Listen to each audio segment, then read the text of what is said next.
Hey everybody, welcome back to Joe Sends Rarest Photos.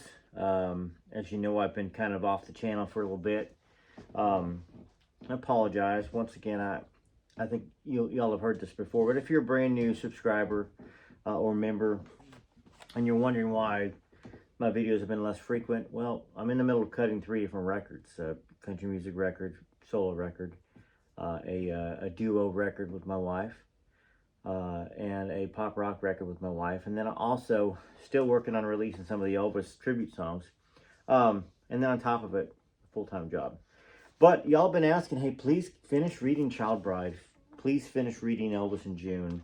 I think I'm going to be able to get Child Bride finished in this reading, and I didn't get a chance to thank Andrew or any of y'all that have left super thanks since the beginning of the month. Andrew, I think, left a $50 super thanks at the very first day of this month, and several of you have as well. And in the next video, I'll give you a shout out. My other phones are charging up, and yeah, and plus I've been performing live, and gosh, I was talking to my wife this morning. I said I've got to find a way to get down and do some recording for the channel because I just haven't had the time. So, Child Bride, if you're brand new to this video, to this channel, click on Joe Sends Rarest Photos, go to playlist, and then click on that and find the Child Bride and sort oldest to newest, and you'll find the very first reading and read along with us. All right, so a scandal erupted in December when Blanchard Toole presented in open court a report he'd compiled outlining what he considered the near extortion Colonel Parker had committed upon Elvis, and by extension, his estate. The hearing erupted into a near brawl, with Toole accusing Beecher Smith and the executors, with the exception of Priscilla, whom he considered not personally involved with the management of this estate, of sandbagging him, declaring them incompetent and yes-men for the colonel because they had ratified his exorbitant fee arrangement. Now, Priscilla did agree to that arrangement, by the way. And the fact that Blanchard Toole stated that Priscilla was not personally involved with the management of the estate contradicts all this, oh, Priscilla saved the estate. So if you're a Priscilla fan, in the first 2.5 minutes, that reality has been blown up. Now, Beecher Smith still smarted over the incident, and Toole's criticism of his decision to approve the colonel's contract with the estate 16 years later. This is what Beecher Smith said.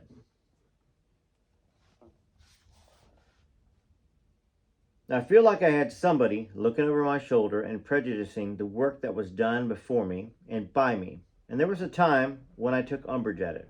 Now, Judge Evans, however, agreed with Toole's assessment of the colonel's arrangement, which he said later seemed a little strange to me.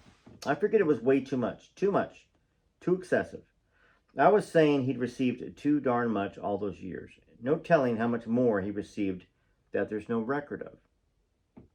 Now, y'all know my take on the colonel, that Elvis never would have been as big, even close to as big, without Colonel Parker. But Colonel Parker also hastened the end of his life. And also kept him from being more talented, or showing his talent, I should say, with better movies, better music. I mean, Elvis was a genius. He was a genius. He was a once in a millennia singer. Could have been a songwriter, and I know this because I'm a songwriter. I know he could have been a songwriter, like a real full-fledged songwriter, not just contributing an idea here and there or some words here and there. He had the mind for it, and a phenomenal actor. So, I agree with the judge. And of course, Priscilla approved it. She approved it. So the fact that this attorney is claiming Priscilla wasn't involved either says he was covering for her bad business decisions, or she clearly wasn't involved in anything. So either way, she's not a very good businesswoman. Now, Toole had opened a Pandora's box after the explosive hearing, which even made it into the pages of People magazine, where the colonel's exploitation of Elvis was reported. Everyone's eyes were on the Presley executives. Priscilla, who had been somewhat lackadaisical about the estate turned her attention to the fee arrangement with Colonel Parker and to her two co-executors' decision to approve it. And there's a key right there. Her two co-executors' decision. She was involved. She's just not smart. And she's definitely not dollar and cent smart. The following weeks, as the executors, in accordance with Judge Evans' order, began to renegotiate with the Colonel, they were awkward for Priscilla, who found herself at odds not only with the Colonel Parker, the intimidating figure whom she had met as a little girl and to whom Elvis deferred, but potentially with her fellow executors as well. Bob Wall recalled her being in a lot of agony over it, and continually she was outvoted 2-1 by the other executors. Now, I know it was aggravating. It was an upsetting period for her. Priscilla's legal advisor, Arthur Toll, decried the Colonel's 50-50 arrangement with the estate as excessive and felt something should be done about the agreement. I remember that we had a meeting in the Colonel's office on Sunday, in the Colonel's office on Sunset trying to resolve things. And I think we went a long way towards getting an agreement with the Colonel at the time. Well, Colonel Parker and the executors of Elvis's estate eventually made a private settlement, which Jerry Schilling, who had remained close to the Colonel after Elvis's death, stated to be $2 million, but which Judge Evans recalled as $50,000. That's a big difference. $2 million or $50,000. Was it $50,000 to the courts and under the table $1.9950 million to maybe somebody's pocket or pockets? You know, I've seen the videos that post around. I mean, y'all are wonderful. A lot of y'all belong to my regular Facebook page, to the Joe Sins Rarest Photos Facebook page. And you share videos of me. And you share videos of other channels, like Lewis is Defending Elvis's. And others too that are out there. And I see a lot of the titles, and I see that what has happened recently with, Bridget, of course, accusing Priscilla, alleging hiding money from the IRS. So, it's an interesting time. Here we are, 48 years after Elvis passed. We're close to that. And Priscilla, releasing her book, which we'll continue reading. I hated reading it, in all honesty. I just hated even just putting any information out that she puts down. But I will continue that and talking about that. But was it $2 million that Jerry Schilling had said, or Judge Evans recalled as $50,000? Jerry, who was sympathetic to the Colonel, said Parker had no choice but to settle since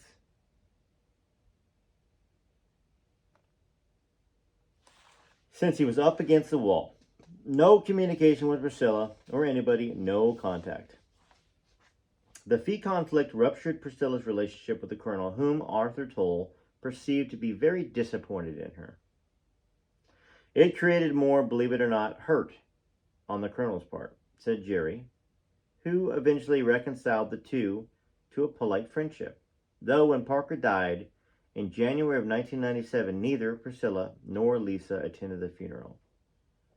And Judge Evans said he's lucky he got what I approved. No sooner had the smoke begun to clear from the expose of the Colonel than Priscilla was thrust into another scandal of sorts.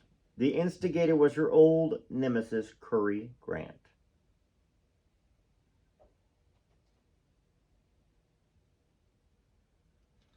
He had been researching a book about her and Elvis for several years, and in the spring of 1978 had stumbled upon Priscilla's lost grandmother in Pennsylvania. Curry already knew that Paul Bobblehead was not Priscilla's blood father, for she had told him during their intimate encounters in Germany before he took her to meet Elvis. This is Suzanne Finstead saying that she had told Curry during their intimate encounters, before he took her to meet Elvis at the age we all know she was, right? Catherine Wagner had revealed to Curry the Wagner family's heartbreak over Anne Bobblehead, her 1949 disappearance with Priscilla, Jimmy Wagner's only child. They stole the grandchild from them. Maybe Priscilla would turn out a little bit different if it wasn't for something like that.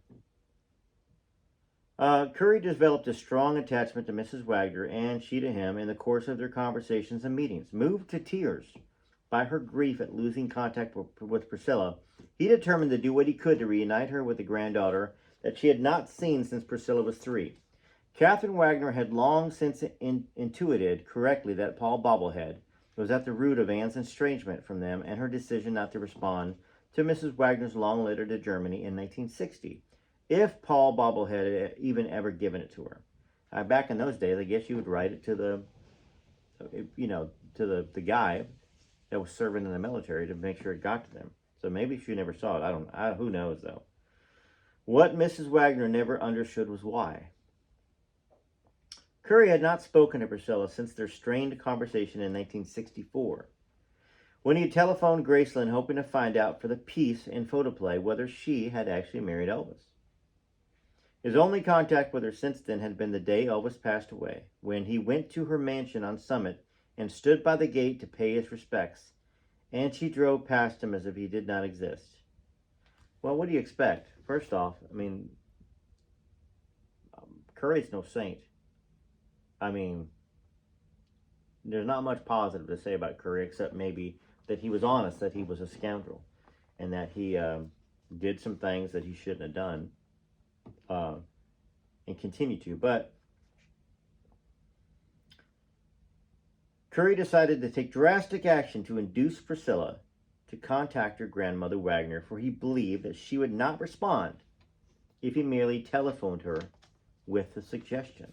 So on January 8th, go figure, Elvis's birthday, 1981,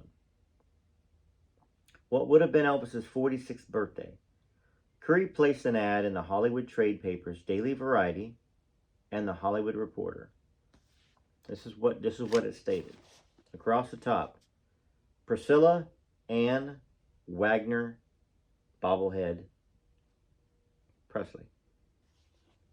Okay, maybe not the bobblehead part, but y'all catch my drift. Call your grandmother Wagner. A wonderful, sweet lady of 80.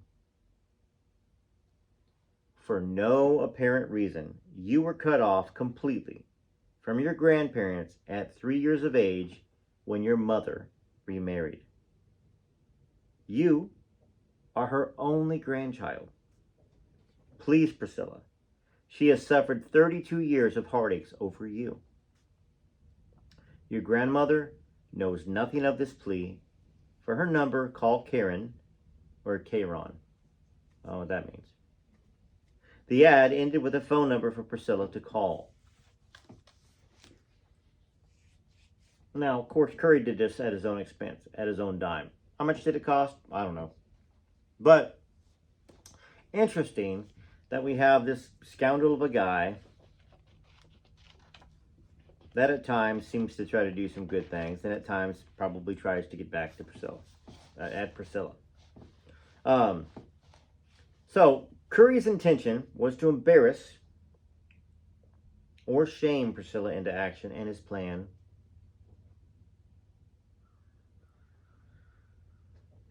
worked.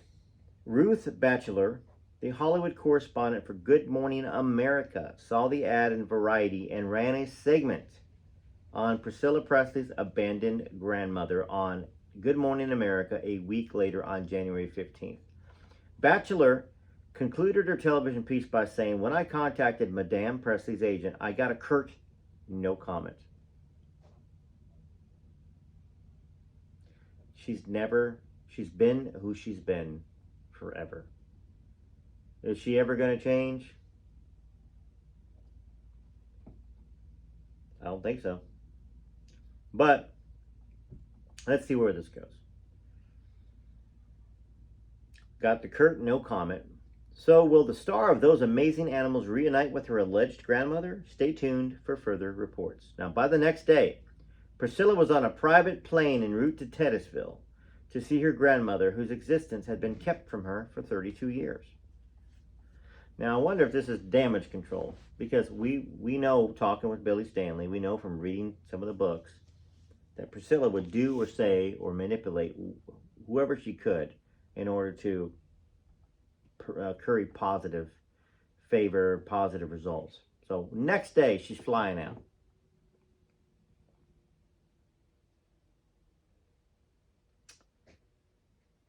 Mike Edwards, who at the time was with Priscilla in New York, where she was doing a promotion for Wella Balsam, remembered her as furious over Curry's ad in the trades.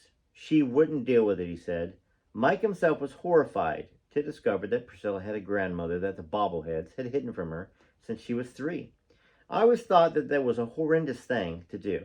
Now, there were little things like that along the way that happened, and I thought, you can't just do that to people. Priscilla flew through the snowstorm to Erie and took a limousine from there to Titusville to see her grandmother.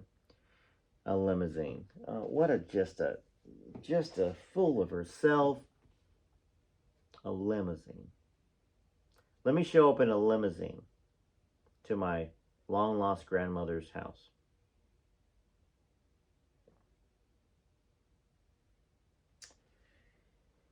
Mrs. Wagner,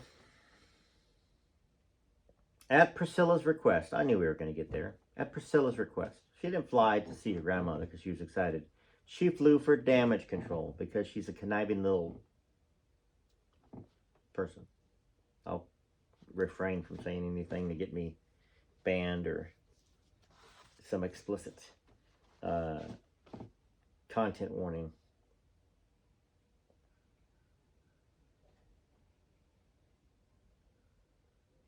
Okay. Mrs. Wagner, at Priscilla's request, had not told a soul Priscilla was coming when she received a phone call from a Presley representative the day before to schedule Priscilla's visit. She was not aware that Curry had placed an ad in the trades, for he wanted to surprise her with a visit from Priscilla. Now, when the call came, Catherine Wagner almost burst, she said later. The night before, I didn't ever close my eyes. She welcomed Priscilla into her house shortly after noon on January 16, 1981. As if no time had passed since the last time Priscilla was there on her 3rd birthday in 1948. I just feel, she said later, that I have been with her all of my life. Now, before we read on, how much have you heard about Priscilla and her grandmother?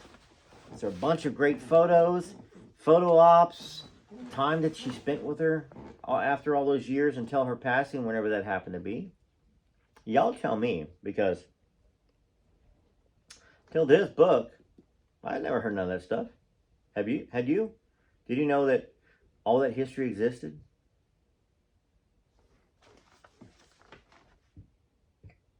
Catherine Wagner and her now famous granddaughter drank coffee, looked at family pictures, including photos of the years that had been missing from Priscilla's childhood, and they went through the mementos in an old trunk.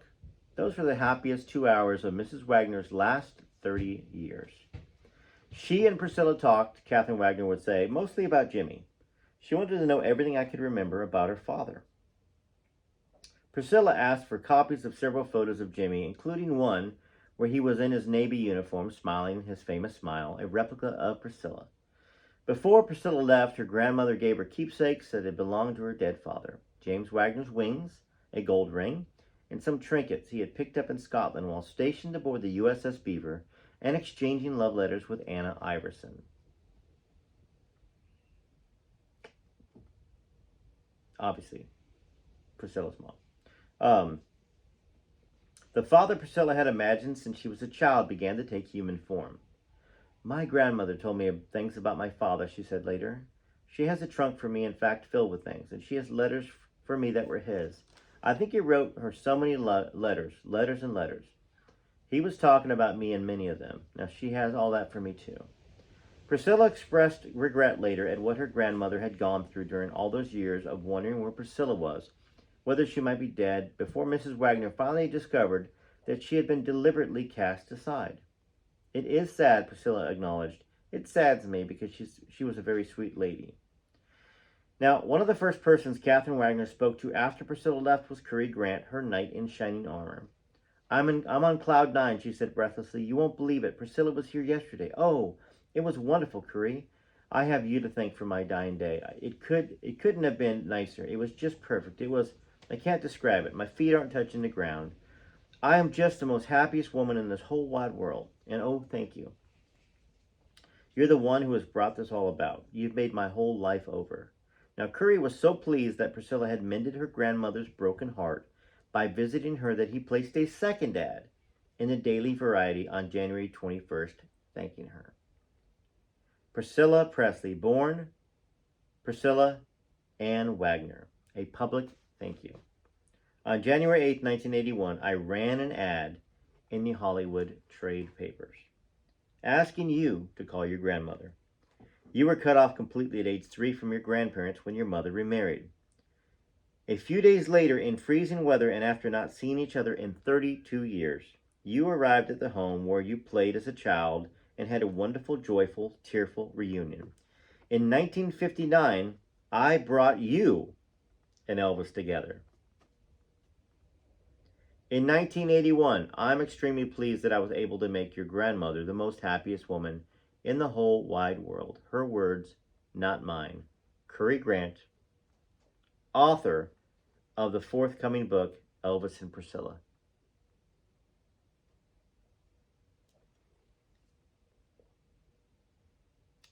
Priscilla was decidedly not the most happiest woman in the whole wide world that January.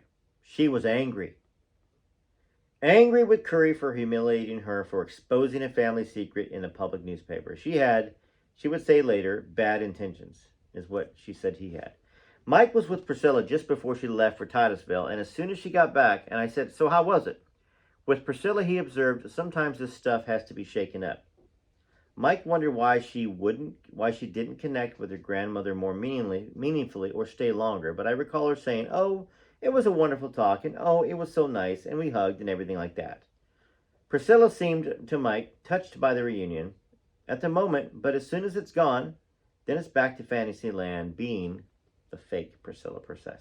The fake Priscilla Presley, basically. It's in quotations. Priscilla Presley.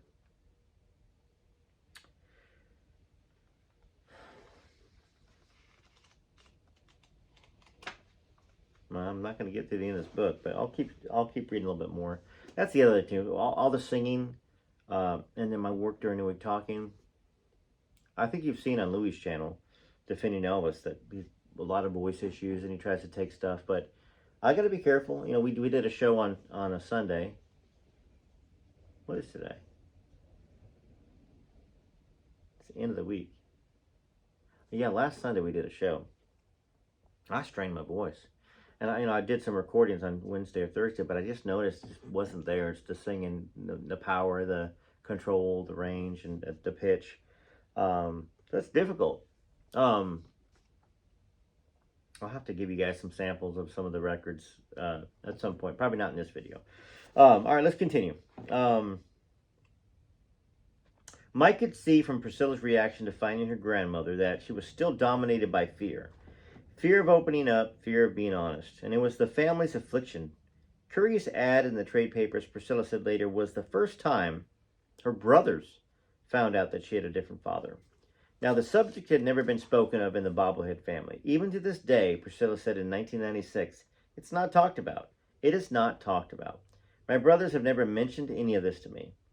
Priscilla herself would never intimate to Paul Bobblehead that she knew he was not her father. And that's why I find it so ironic that she's connected to Scientology, Mike commented later. That's what it's supposed to be all about, confronting the truth. This was quite possibly the same form of denial that led to Priscilla's refusal in 1996 to acknowledge her 1959 affair with Curry. For it too would have revealed a secret she preferred to remain undisclosed, for it would have shattered the powerful myth of the Virgin Bride. And I understand why Priscilla fans, and sometimes they leave comments on the page that, oh, she's gonna come after you. She's gonna get you. I'm just reading what Suzanne Finstead put. And Suzanne didn't get sued. And it makes a lot of sense, doesn't it? If you care to look for the truth. If you care to live in a fantasy land, You're going to believe what you're going to believe. You're going to defend who you're going to defend. And any true Priscilla fan can't really be a true Elvis fan unless you just happen to like the music and not the man.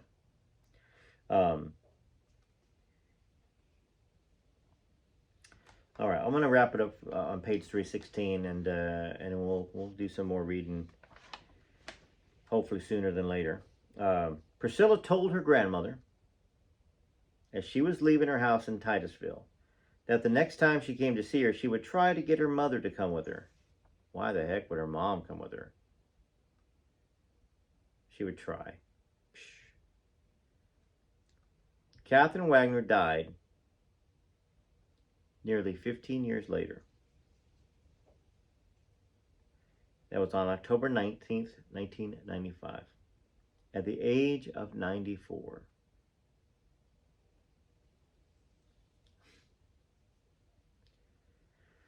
Priscilla kept up the relationship with her grandmother mostly by phone and flowers. That's not keeping up a relationship. That's silencing somebody. She never took Lisa or her second child, Navarone, to meet Miss Wagner, nor did Priscilla attend her grandmother's funeral in the fall of 1995.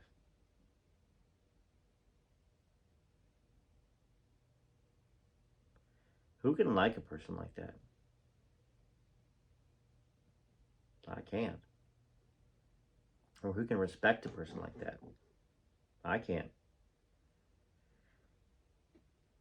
Now, according to Suzanne, Catherine Wagner remained to the end free of any bitterness towards Anne, and grateful beyond words for the restored contact with her sole grandchild. Well, you know, I have to say, though, whether it was Priscilla's intentions to silence her grandma and keep her at bay, the fact that she did call, looks like maybe, and sent flowers, I don't know how many times, that's nice, maybe. At least it was nice for Catherine, right? To go from nothing to something. But it wasn't because of Priscilla. It was because Curry Grant forced Priscilla to do so. Once again, Curry was a scoundrel. We know what Priscilla's age was before Elvis. And we know what he claimed happened several times prior to the meet.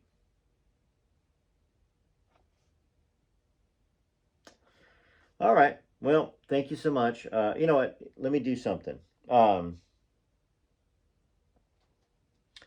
been kind enough. I'm gonna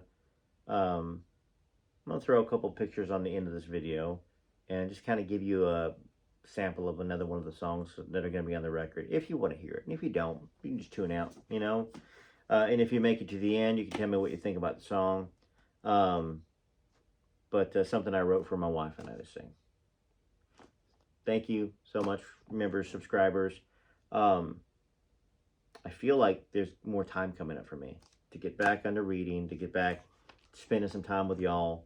I do miss you, and I thank you for the emails. A lot of the emails I've responded back. Some of the Facebook messages and comments I've been able to respond back as well.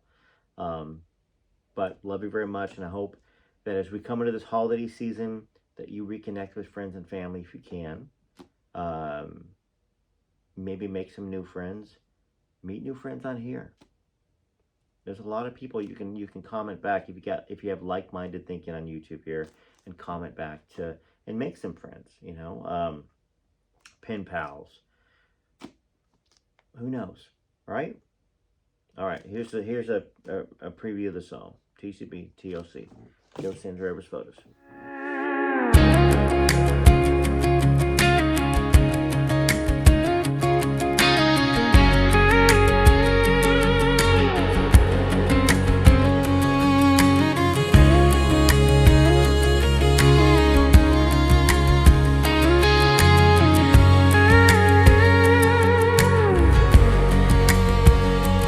You burn brighter than the northern lights, get quiet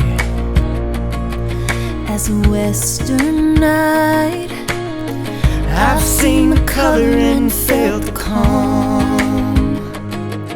So what's the story hiding in that strong? Drop the tough talk, let me pass the scars. Show me the pain that you hide in the dark. Take off the armor, let down the guard. Baby, I wanna know who you really are.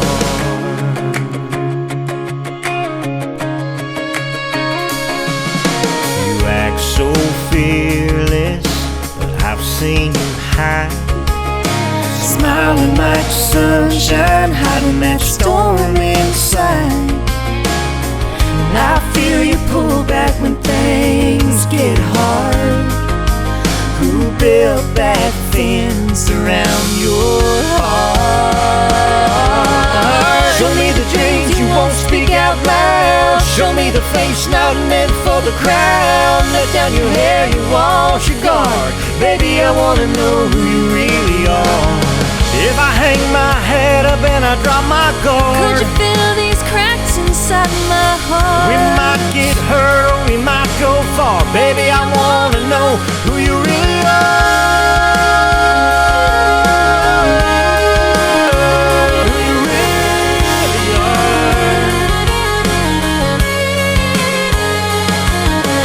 are. Show me the dreams you won't speak out loud. Show me the face not meant for the crowd. Drop the tough talk, let me pass the scars. I wanna know who you really are.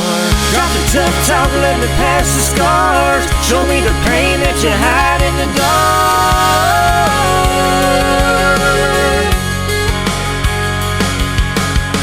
Tear down the walls And open your heart. Baby, I wanna know who you really are.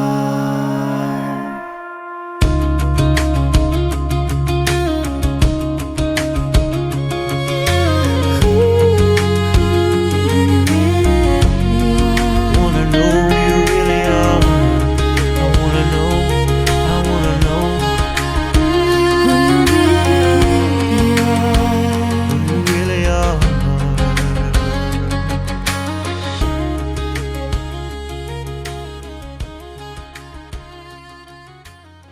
Love to know what you think of that. Obviously, you know, my first love is God and family, and then music. I've been doing it since I was a little kid and writing songs since I was 15. Been playing instruments since I was 5.